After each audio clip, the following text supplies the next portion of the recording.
Welcome, guys. Welcome into the live. Welcome, everybody. Thank you all so much for coming. Thank you all so much for coming into the live. It's my absolute pleasure to be here.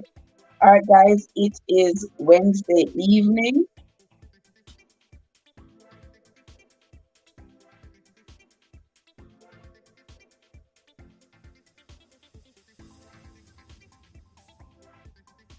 Welcome to you. Thank you all so much for coming into the live, guys. We are going to be reading our book, Grace Under Fire. We want to finish reading this book. We want to finish this reading this book by this weekend because we have other books that we need to start reading. And I made sure today I scheduled this reading so that we can come find time to come in to the reading, guys. And if you have, oops, okay. And if you are new into my channel, I want to say welcome. Thank you so much for coming. If you are, AG, AG, bless up your nice clean self, AG. AG, how are you doing this Wednesday? Is hump day, AG. So they say it's Wednesday, hump day. How are you doing, my love?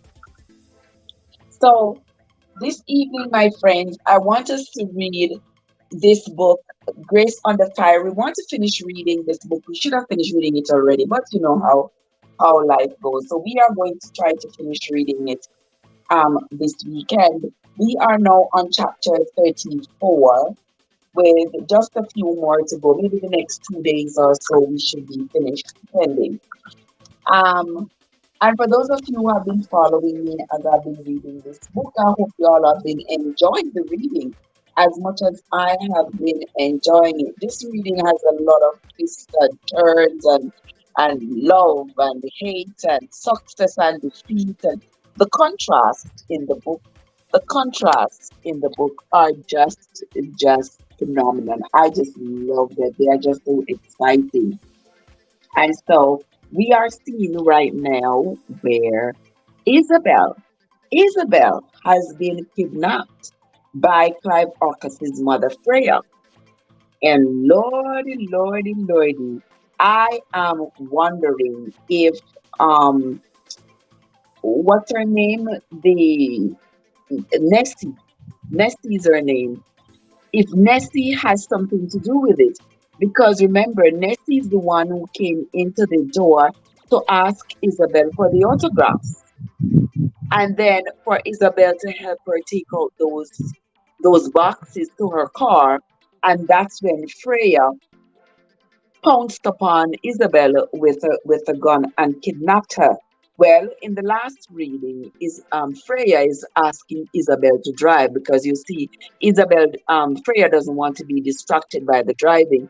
She wants Isabel to drive so that she can keep the gun on Isabel. Ha ha ha. She doesn't know though that Isabel is the craziest driver known to man. And so I hope Isabel used that to her advantage in this situation.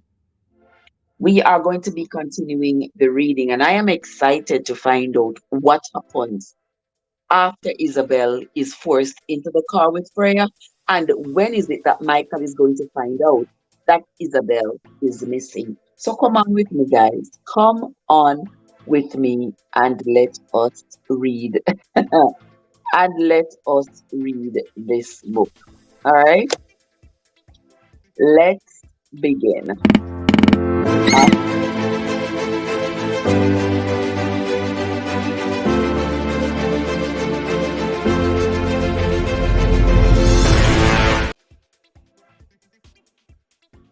Okay, so chapter 34 of the book Grace Under Fire. Isabel had vanished.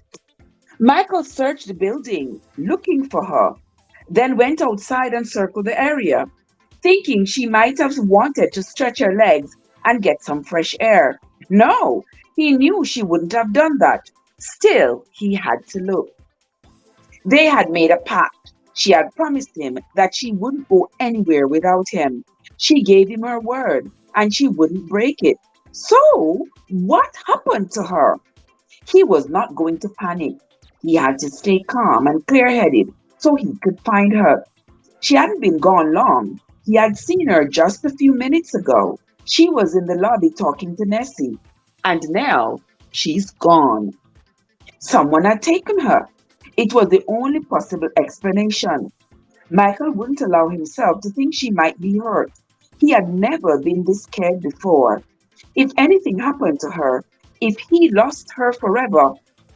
When he walked back into the office, Gladstone was on the phone trying to find Nessie. He thought she might know where Isabel was. He tried her cell phone first, but it immediately went to voicemail.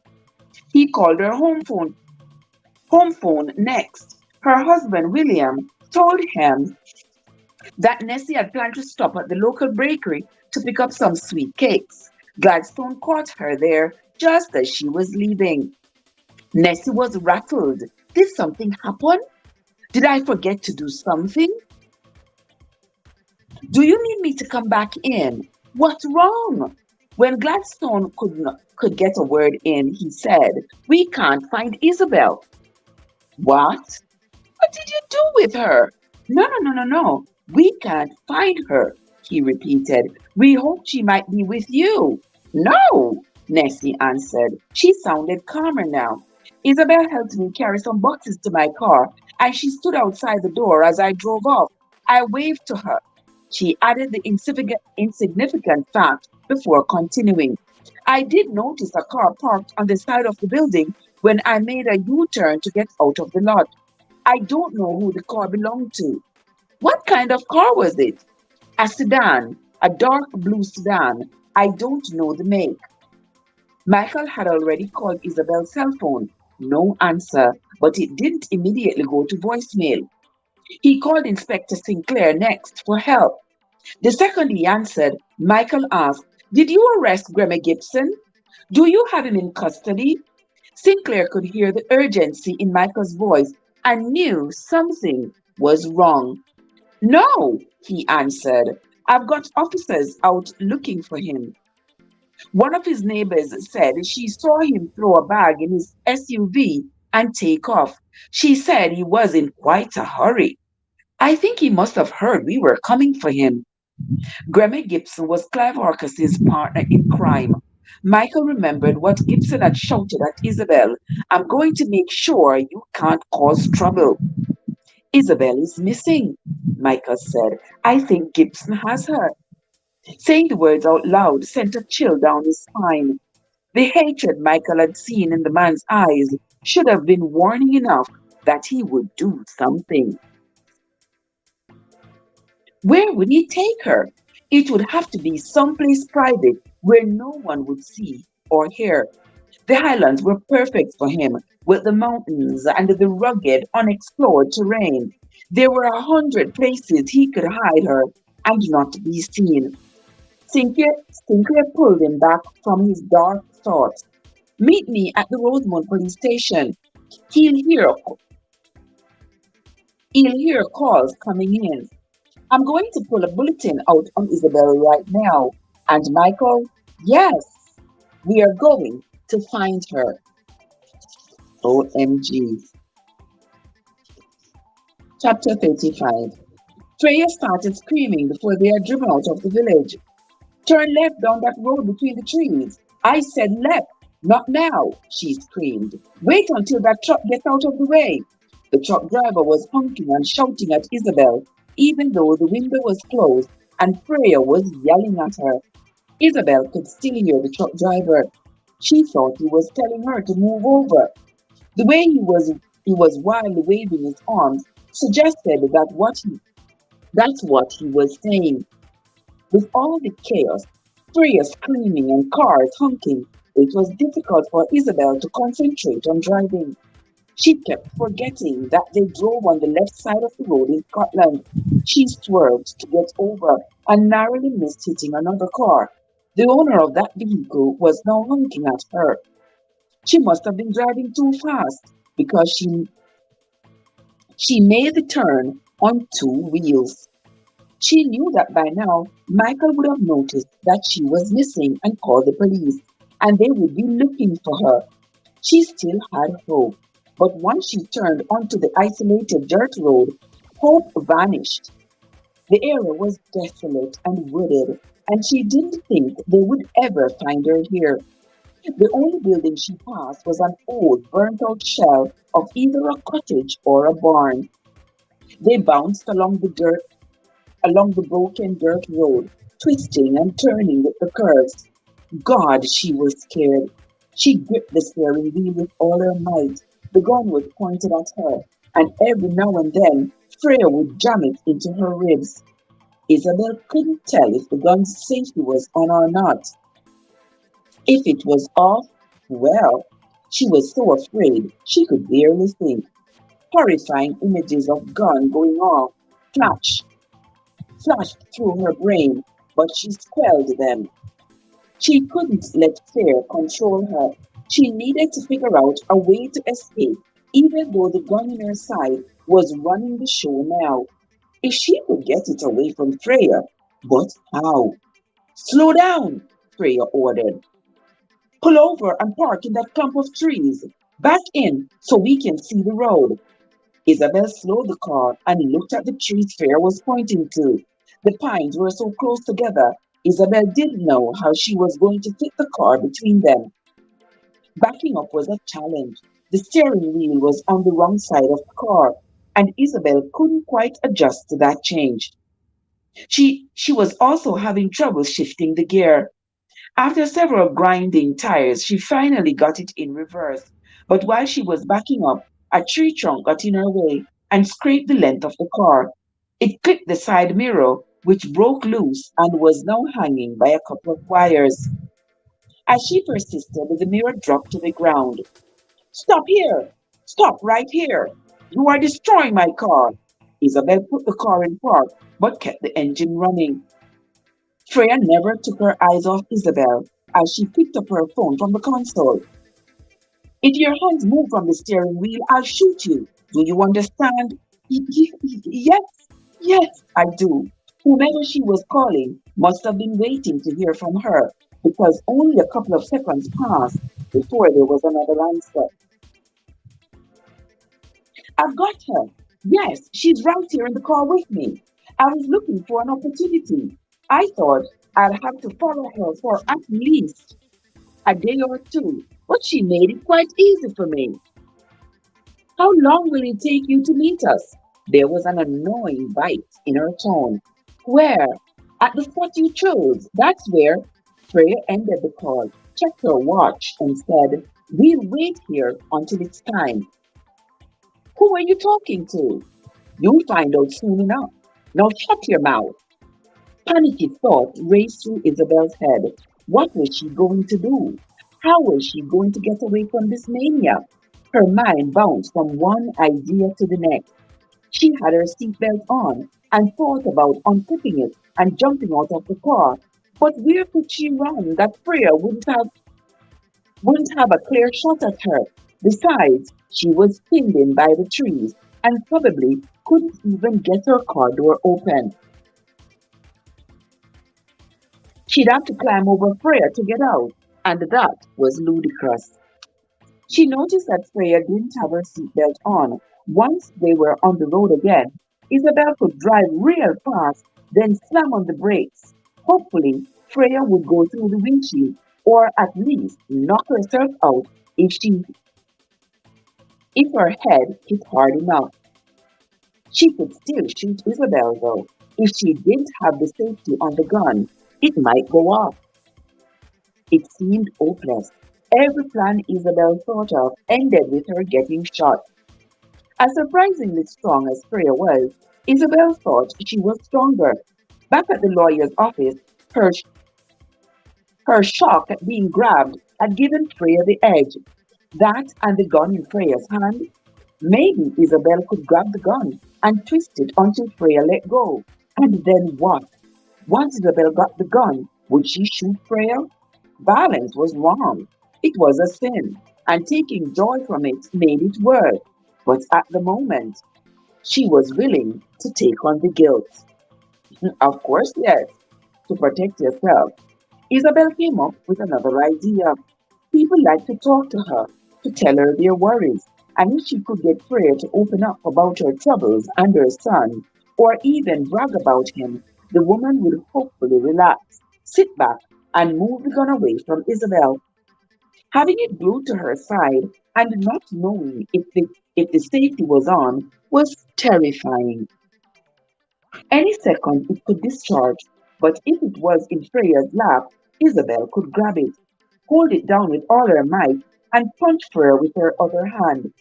She thought the idea was a little better than the others.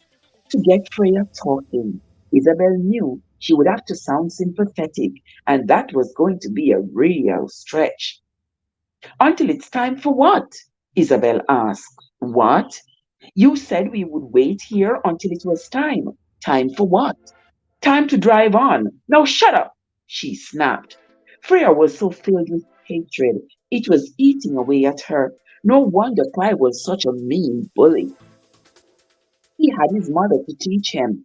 When Freya jabbed the gun into her ribs this time, Isabel flinched. She could only imagine how horribly painful a gunshot to the stomach would be. The pain alone would probably kill her.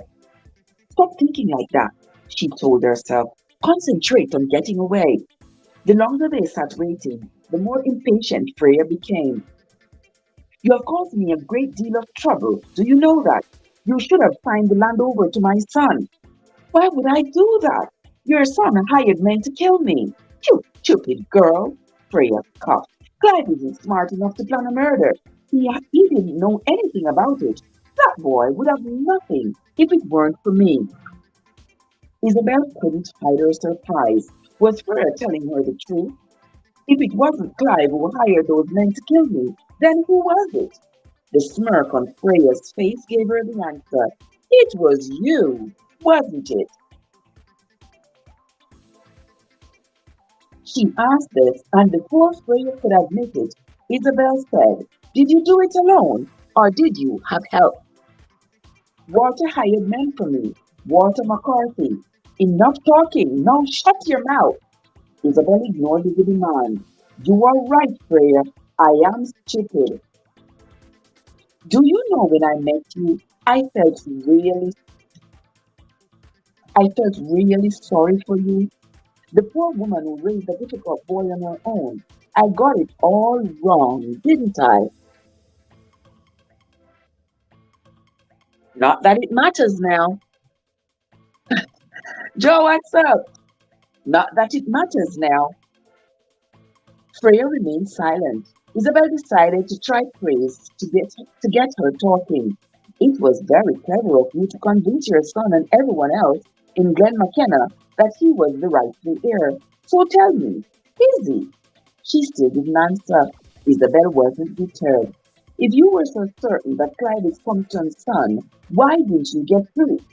I know DNA testing wasn't as sophisticated back then as it is today, but you could do it now. There are enough of Compton's relatives alive who would be a familiar match, including my sisters and me. Why didn't you insist we get tested? Walter said he could take care of it if it became an issue. If it became an issue? Of course it would be an issue. Is he Clive Compton's son or not? She pressed. She pressed again. Freya shrugged. He could be. You're a very smart woman. You manipulated everyone to get what you wanted. Freya nodded. Yes, I am smart, she agreed. Her expression was smug. She sat back and moved the gun a bit further away from Isabel. Isabel messed up then. She should have kept silent. There's just one problem. Compton gave the land to me. In a couple of hours, that won't be a problem. You are going to sign the land over to me. If you don't, you have a little mishap and disappear. To underscore her point, she shoved the barrel of the gun into Isabel again. Isabel knew Farah planned to kill her either way. Did she think Isabel would believe she'd let her walk away if she signed the land over? And killing her with a bullet wasn't a little mishap. It was murder. Freya pulled the cuff of her blouse up to see the time on her watch. Isabel noticed the charm bracelet then. At first glance, the cubes dangling from the bracelet looked like dice. But when she looked closer, she realized There were red clown faces on each side. Good God! Freya, was the clown looking free? You gave that painting of a clown to Walter McCarthy, didn't you? The switching topics must have confused Freya because she made Isabel repeat the question. Yes, I gave it to him. Where would you find such a thing? I didn't find it. I painted it. That certainly explains a lot. You are very talented. Isabel almost choked on the words. Yes, I am. Isabel responded condescendingly. Isabel jumped topics again. Where are you going to get the papers you think I'll sign? Walter had everything ready. You were supposed to die in Boston, but Walter was a careful man, and he had a contingency plan. Freya glanced at her watch again. All right, we can go now. Follow this road until you reach High Glen Way. It's busy with traffic, but we'll only be on it for a very short while. Then what? You'll turn onto a road that will take us up the mountain. You won't have to worry about traffic. There won't be any. Now start driving, she barked. Isabel put the car in drive and pulled forward. Turn right, turn left, right. What is wrong with you? Isabel was scared out of her mind. That's what was wrong with her. She was trying to concentrate on driving the car and at the same time block out Freya's annoying screams. She didn't dis- she didn't deliberately try to hit every pole in the road. It just happened that way. Back on the main thoroughfare, there was a roundabout ahead, and Freya told Isabel to turn at the third exit. Isabel missed it several times, and at high speed, they flew around and around the circle. By the time Isabel managed to make the turn, her head was spinning, and she nearly rammed another vehicle. It was an SUV, and the driver wasn't happy. Like the others before, he was honking and shouting at her, but this one was more explicit, giving her a couple of crude hand gestures. Isabel inadvertently clipped another car as she sped past, but just barely. They were on Highland Way for only 2 minutes, but it was long enough to cause several near crashes. Cars were swerving to get away from her and pulling off to the side. Isabel noticed a couple of drivers were talking on their phones. She hoped they heard Freya screaming and were calling the police. Isabel had had enough and made a decision. As soon as they stopped, she was going to lunge at Freya and get the gun away from her. She'd have to surprise her and be quick, real quick. She increased her speed. In a frenzied panic, Freya started slapping Isabel's shoulder. Then she used her fist. It hurt like the devil, with all the shrieking and punching distracting her. Isabel could barely pay attention to the road or the other cars she was nudging out of the way. She shouted so Sarah could hear her. Stop screaming at me! And stop hitting me! You're making me nervous! Freya continued to slap Isabel's shoulder. Slow down! There's a turn! Take the turn! She screamed. Slow down first, then turn. What is wrong with you? Isabel didn't take time to answer. She was busy trying to make the turn without flipping the car over. She made the turn without killing them and proceeded to drive up a narrow dirt road. There weren't any cars around now. As they made the climb, as they made the climb, the road grew even more narrow and wound in a spiral up a steep hill. On one side of the road was a sharp incline, and on the other a sheer drop. There was no room to turn around or to make a mistake. With each turn, the car drew dangerously close to the edge. Freya shouted, You're going to go over! Do you want to kill us? Isabel answered, though she doubted Freya heard her through all the racket she was making. If I'm going to die, I'm taking you with me. Just as they were nearing a very sharp curve, Isabel stepped on the gas to make Freya think her threat was serious. If she swerved one more foot to the left, the car would plunge off the road and take a flight. Freya's shriek became even more high-pitched, and she grabbed the door handle. As they reached the bend, the car hit a bump and lurched slightly. The sudden jolt was all it took. Freya, giving one last shriek, suddenly flung her side door open and threw herself out. Isabel was so shocked she nearly took her hands off the wheel, but somehow she managed to keep control. Tightening her grip, she slowed the car and looked back to see Farah rolling down the steep hill, squealing like a tortured pig. There was a stream at the bottom, and Isabel couldn't tell if Farah rolled into the water or landed just short of it. Pulling the car to a stop, she glanced down at the passenger seat and saw the gun.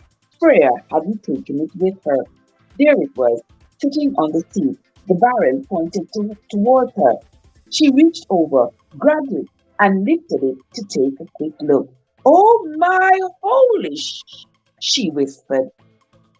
The safety wasn't on. With Farah jamming the gun into her side again and again, it was a miracle it hadn't discharged. Isabel flipped the lever and dropped the gun on the seat beside her. She was shaking so she could barely breathe. She reached into her pocket for her phone, but it wasn't there. Where was it? She was sure it was in her pocket when she got to the car. It must have fallen out while she was driving and dodging Freya's fist. She had to call Michael. She frantically patted the floor, but it wasn't there. Maybe it slipped behind the seat. The car was so close to the edge of the road, she couldn't get out to find it.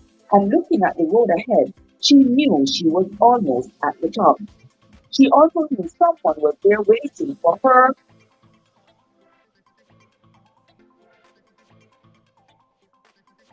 Salman, what's up? How are you doing, my love? Good to see you. She also knew someone was there waiting for her and for Freya. There was no way she could back up. She'd drive over the side of the mountain if she tried, and if she stayed where she was, Freya's friend would come to her. Her only choice was to drive on. If she could just reach a safe place to turn around, she could drive back down the road, pull over, and find her phone. There wasn't any other option. Teresa, how are you doing, my love? Okay, she had a goal. She drove the car slowly around one more curve to where the hill flattened out, and when she looked up, there he was, Grammy Gibson, waiting with a rifle cradled in his arms. Had he seen Freya jump out of the car? He had surely heard her. He was bringing the rifle up now. His aim was on her. Without thinking twice, she increased her speed, racing up the last stretch. She hunched down so she wouldn't be an easy target and began to pray that Gibson was a lousy shot. Gibson didn't dive out of the way. Instead, he shot at her twice. The bullets went through the windshield, narrowly missing her. She didn't miss. She closed her eyes at the last second and hit him full on, propelling him into the air and sending him flying back inwards towards the edge of the drop. He disappeared over the side of the mountain. She slammed on the brakes, spinning the car and finally coming to a stop facing the road she had just come up. Unbuckling her seatbelt, she twisted around and felt for her phone. Untimely, and felt for her phone, ultimately discovering it lodged between her seat and the seat under the car door. When she dropped it into her lap, it was vibrating. She grabbed it with one hand, the gun with the other, and staggered out of the car. Her legs were too weak to stand, and she fell to her knees. Michael was on the line. Isabel! Isabel! She was so relieved to hear his voice, she wanted to cry. I did it again! Oh, Michael, I did it again! What did you do? I killed another one. Oh, Isabel. Oh my gosh. Isabel is something else. I tell you, Isabel is something else. So here, Isabel. Isabel turned out to be victorious, my friends. OMG. I was scared for a bit there when Freya When Freya kidnapped Isabel, I was afraid for her. I was nervous for her. But knowing Isabel, I don't even know why I was, because here Isabel was able to maneuver her way out of that captivity. Now, let's see what will happen next.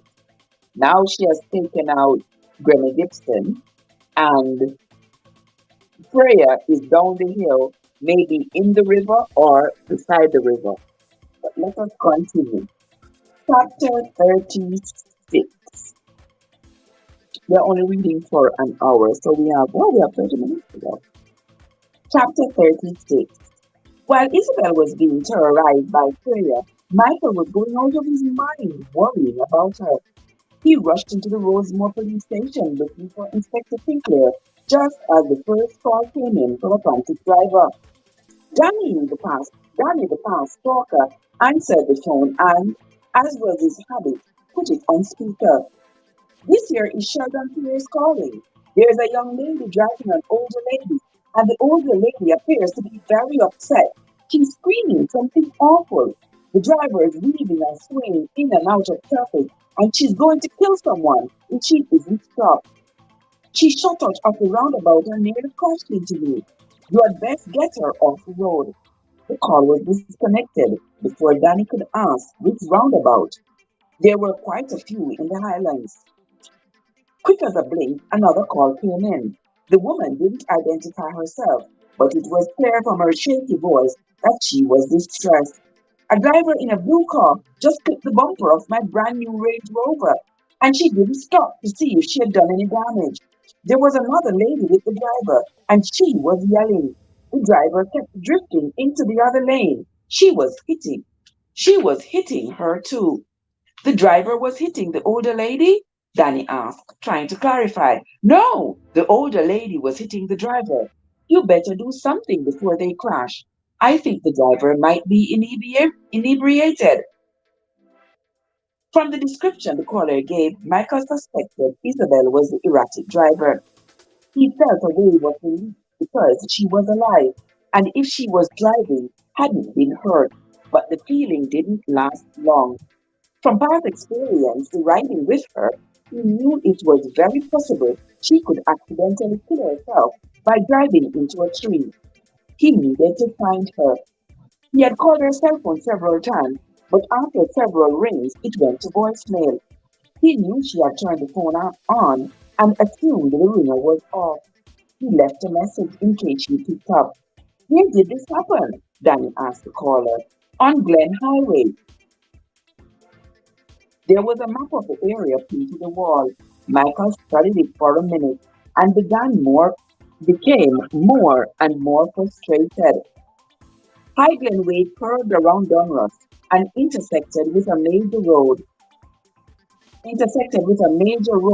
that intersected with A9, the longest road in Scotland. There were too many exits, and Isabel could have taken any one of them. They needed more information if they were going to find her. Sinclair grabbed his car keys and headed to the door.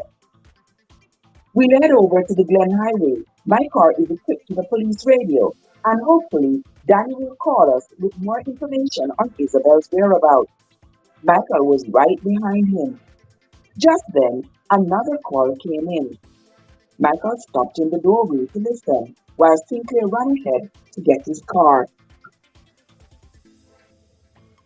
This is Merlin Hopkins, and I just saw the damnedest thing. I have been fishing down at Lucky Nevin Stream, he explained. I wasn't I wasn't catching anything, so I packed my gear and headed home. I had climbed up that steep hill, and when I was halfway up, I had to stop to catch my breath, and that's when I heard screaming. I looked up just as a woman came careening down the side of the hill. She was too far away for me to catch her, and going way too fast. She was rolling and screaming, and I think she might have bounced on into the water. It's going to I'm going to try to find her and fish her out, but I would appreciate some help. Yes, yes, we'll send help, Danny, Danny promised. Is there a road near you? Yes, Baker's Road, he answered. The police should drive up that road to get close to the stream. Is Baker's Road off of Glen Highway? Michael asked. Yes, Danny answered. As he rushed out the door, Michael shouted over his shoulder, call and give us directions. When Sinclair pulled up to the door, Michael got in and told him what he had heard the last caller say. We have to get to Baker's Road, he ordered. Sinclair must have been in quite a few car crashes and car chases because he drove like a pro. Still, Michael wanted to shove him out of the way and take over. Within seconds, Danny called and gave exact directions to Baker's Road. He added, we have the license plate. The car belongs to Freya Orcas. Neither Michael nor Sinclair was surprised. But how had Freya gotten a hold of Isabel? Michael knew she wouldn't have willingly gone with Freya. Michael realized he was gripping his cell phone and once again called Isabel. She answered this time. Isabel, are you all right? I did it again, Michael. I did it again. She sounded as though she was in shock. What did you do? He asked, trying to keep his voice calm. I killed another one, Michael. I killed another. You did what? He was having difficulty understanding what she was telling. Do you mean Freya? Oh no, did I kill her too? He didn't answer. Where are you? I'm on top of a mountain. I had I had to drive up this awful winding road. The inspector and I are coming to get you. We are almost there. Sit tight and don't drive. Did you hear what I just said? Don't drive anywhere. Just stay right there, Isabel. Michael didn't know how Isabel had made it up the road. Once Sinclair drove past all the trees with branches hanging down, there was a sheer drop on one side of the road and a steep hill on the other. It was a miracle she hadn't driven off or crashed into the trees. This road is so steep in places, I feel like the car is going to flip over, Sinclair said. There she was. There she was. As Michael shouted as they reached the top, Isabel was standing next to Freya's car. Her hands were down at her side, and Michael spotted the gun she held. Where had she gotten it? Sinclair hadn't even stopped the car before Michael was out and running towards her. He wrapped his arms around her and hugged her, then gently took the gun out of her hand. He could feel her shaking, but then he was shaking too. It took a long minute for her to calm down. It was going to take him even much longer. When I couldn't find you, when you disappeared and damn it, Isabel, you scared the dickens out of me. I was scared for you too, she whispered. Freya told me she would shoot you if I didn't go with her. Regaining control, Michael was finally able to let go of her and step back. Then he looked up and spotted the windshield. There are bullet holes in the windshield. Inspector Sinclair joined them, and Michael handed the gun to him. Sinclair also spotted the bullet holes. Isabel, who shot at you? Gremmy Gibson. Gremmy Gibson did it. Isabel leaned into Michael's side. She needed to be close to him to feel safe again. The adrenaline was gone, and the horror was catching up. Inspector, you are not going to believe what happened to me. She raced through her account and ended with her confession that she had deliberately hit Gibson with Freya's car. I don't know if I sent him flying off a cliff. I'm not even sure how hard I hit him. I just know he disappeared over there, she said, pointing to a drop-off. We'll find his body, the officer said. Michael caught the sudden movement on his left before the other two noticed. He saw a rifle streaming up next. Isabel didn't know what hit her. 1 second she was talking to Sinclair, and the next she was flat on the ground.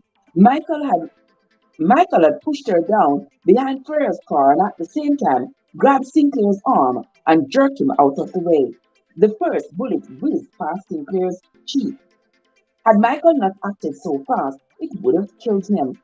The inspector's shoulder struck the car bumper hard when Michael shoved him down next to Isabel. Gibson must have thought they were all defenseless because he kept shooting as he ran towards them.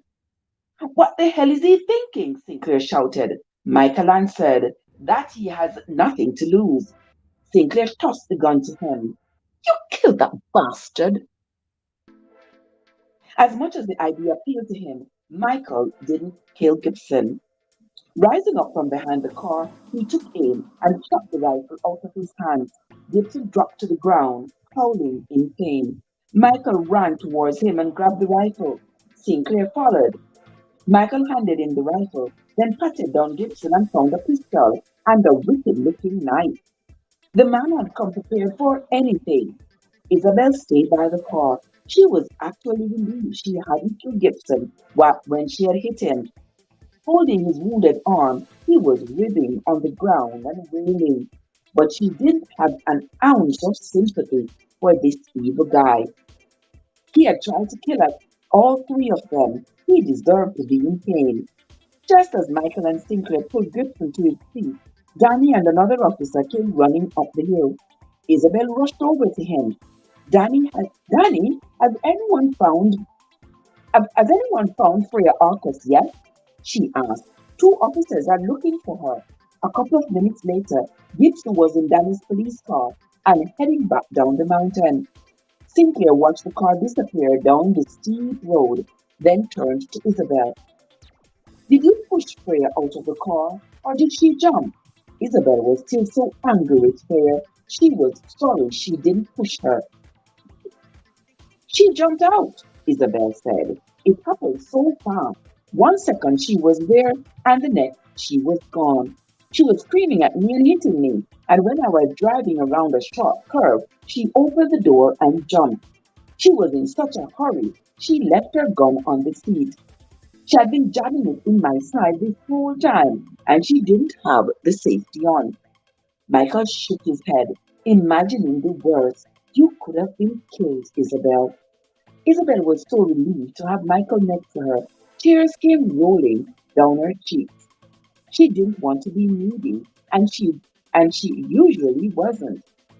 But after the ordeal she had just gone through, she was feeling vulnerable. It was Freya all along, Isabel told them. What?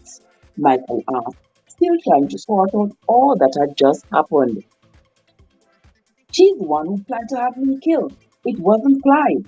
She told me she and McCarthy plotted the whole thing. If Freya is alive, she's going to be spending the rest of her life in prison, Sinclair said. She painted that creepy clown hanging in McCarthy's office, and that should tell you everything you need to know about her. All things Priceless, Miss Priceless, what's up? How are you doing, my love? All right, Miss Priceless is in the house.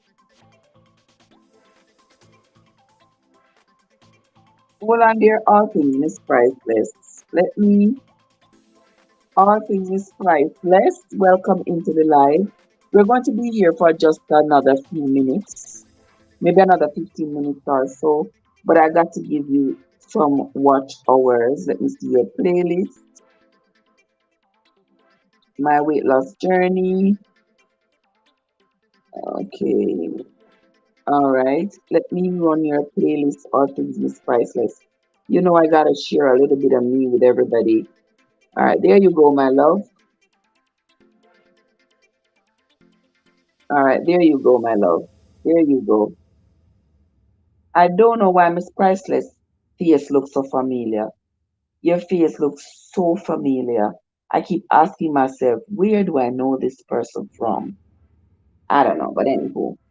But anywho, we are going to continue. I am doing just fine, my love. I am doing fine. I'm running your weight loss journey on your playlist right here. Okay, let us continue. That was some fancy driving, Isabel, Sinclair prayed. I see. Driving like a race car driver, zooming in and out of traffic lanes to get other drivers to call the police. That was very clever of you. From Isabel's puzzled expression, Sinclair realized she didn't know what he was talking about. Now he looked puzzled. It was on purpose, wasn't it? The inspector's phone rang, saving her from attempting to explain how difficult it had been to drive a car where the steering wheel was on the wrong side. Trying to stay in the correct lane turned out to be a whole other challenge. Sinclair finished the call and said, Freya is crawling up the hill. According to Danny, she went into the water, pulled herself out, and is soaked through and through. She was howling and cursing at Isabel. Isabel was exhausted and ready to leave. Where is your car? She asked Michael.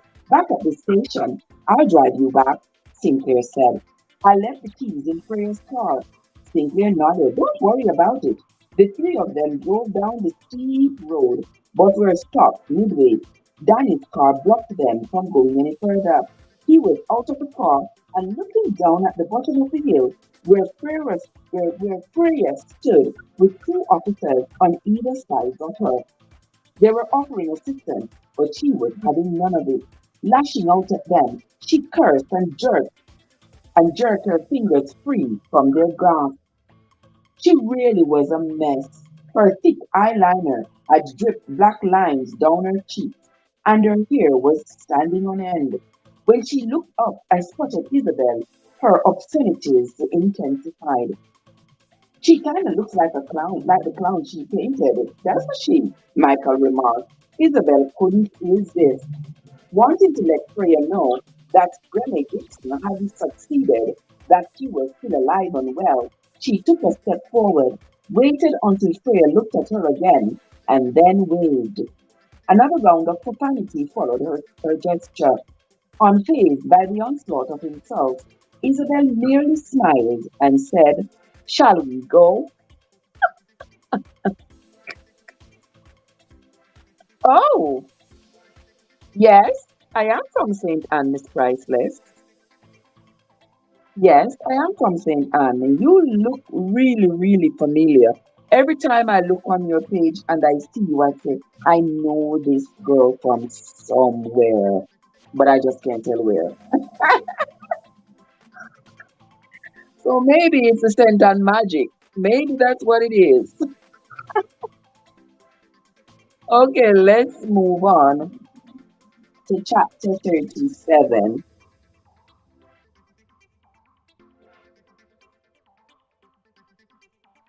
Chapter 37. I guess this is going to be our last chapter for the day before y'all think I can take a nap before I'm ready for work? Yeah, I could take a little 45-minute nap. Let me read chapter 37. Michael and Isabel watched the interrogation. Danny had set up the monitor in the adjacent office and had pulled up two chairs for them to sit while the inspector questioned Farah. They had been back at the station for a couple of hours.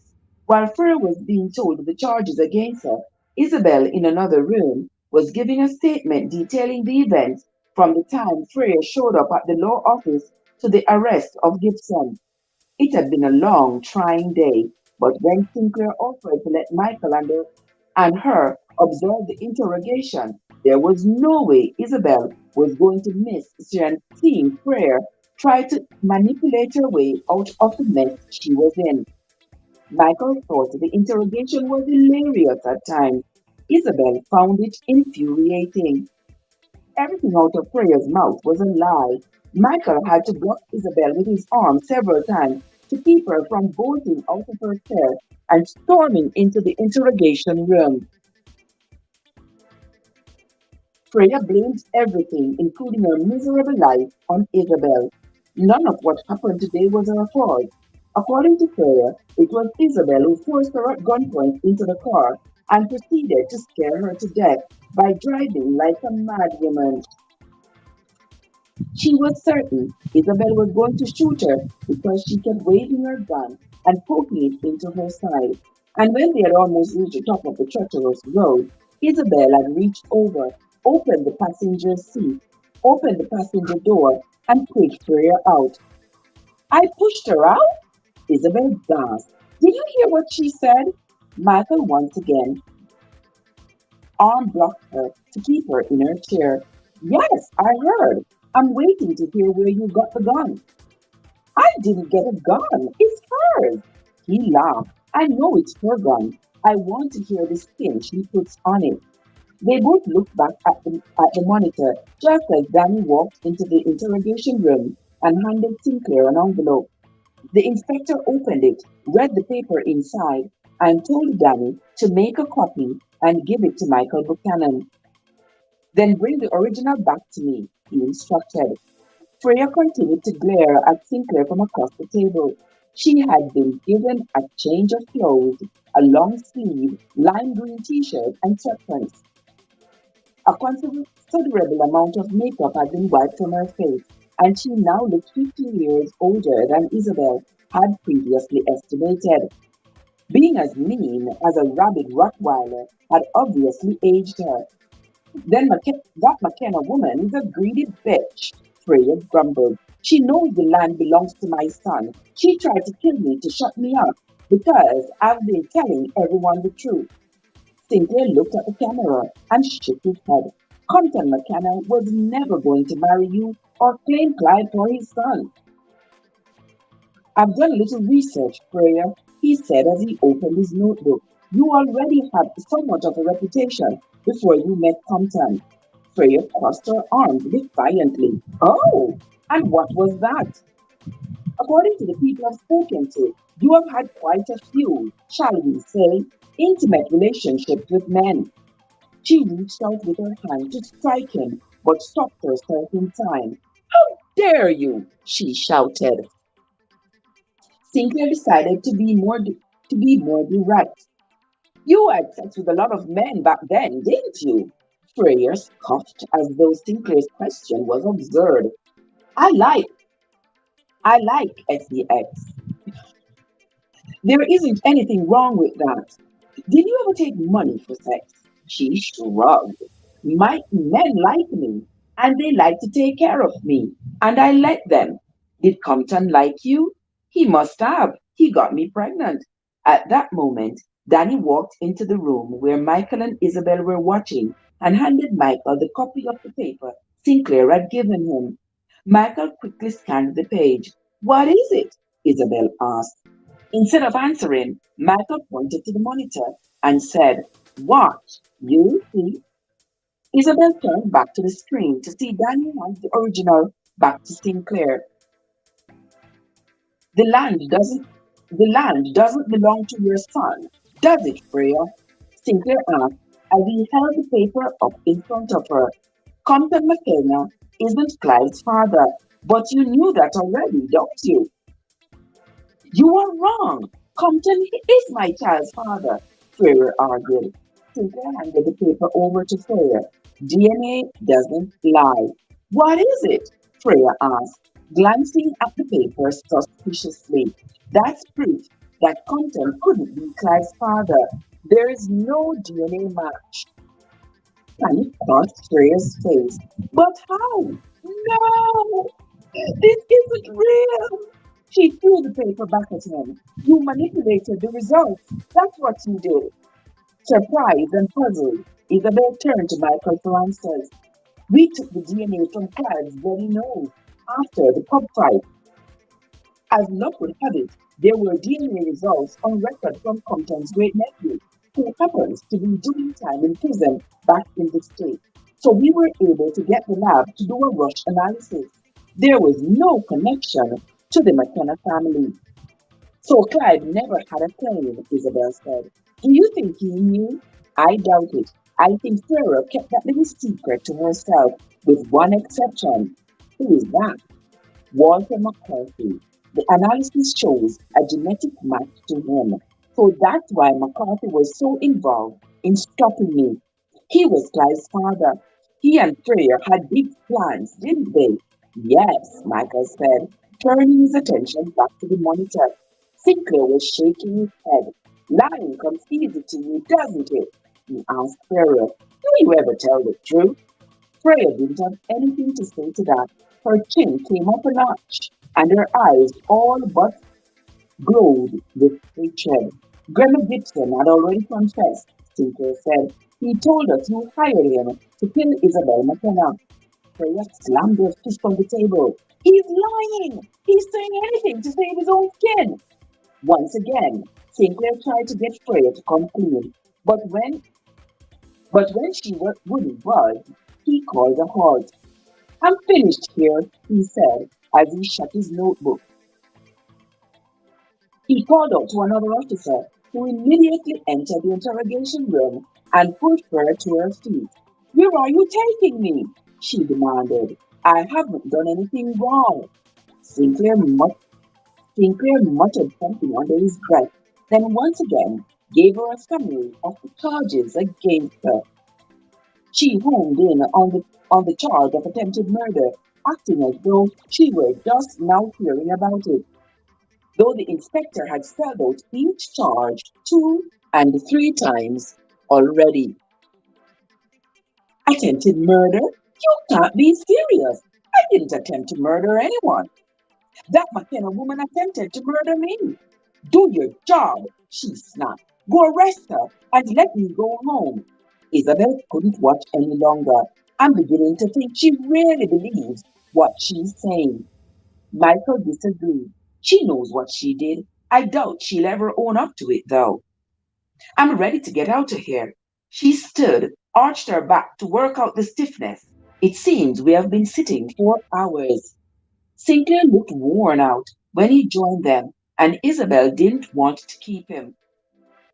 But she still had a few questions. Inspector, what made you decide to test McCarthy's DNA? And how did you get it? Sinclair took a seat and leaned back, folding his arms behind his head before patiently explaining. Freya has been with any number of men, but her connection to McCarthy seemed to be stronger than most. I guess it was just a hunch, but a pretty strong one. So I sent a man to McCarthy's house to find something. Here, skin, blood, anything we could send to the lab.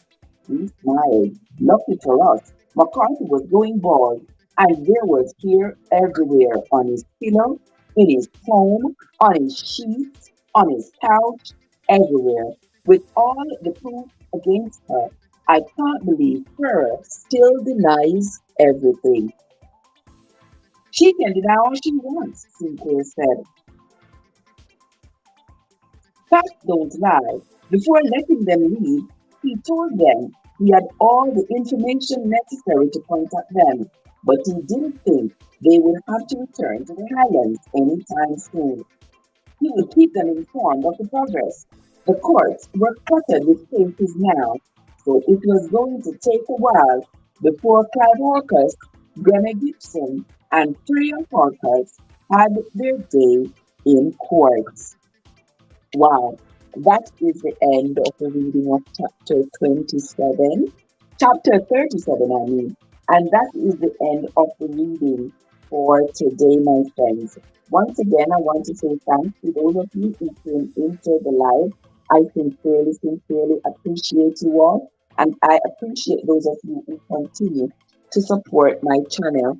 I sincerely appreciate you all. I see my friend Finney is there.